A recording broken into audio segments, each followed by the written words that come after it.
Bəhman Vətənoğlu beykef halda Zəlimxan Yaquba bir məktub yazır şeirlə. Yazır ki, ay Zəlimxan, yaman kövrək olmuşam. Səhər-səhər meh də dəyir xətrimə. Bezikmişəm suların da səsindən, çəmənlikdə şeh də dəyir xətrimə. Neçə dəfə alovlanıb sönmüşəm. Ucalıqdan qocalığa inmişəm. Qəlbi kövrək bir uşağa dönmüşəm. Eh də dəyir, beh də dəyir xətrimə.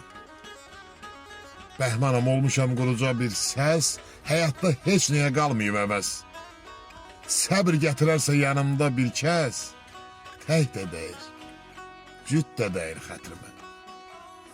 Zəlimxan Yaqub məktubu alır, oxuyur. Bəhmana bir cavab məktubu yazır.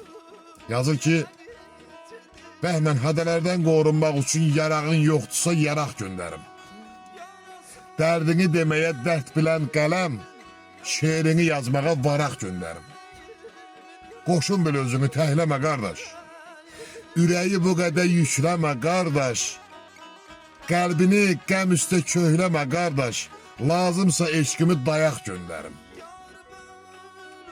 Cam olum, içməyə camın yoxdursa. Tam olum, dadmağa tamın yoxdursa, gecə yandırmağa şamın yoxdursa, bu iki gözümü çıraq göndərim. Ellərə dolmadır şairin səsi. Mən necə sevməyim el sevən kəsi, geniş aç qapını ay ev yiyəsi, şair Zəlimxanı qonaq göndərim. Allah hər ikisine rəhmət eləsin.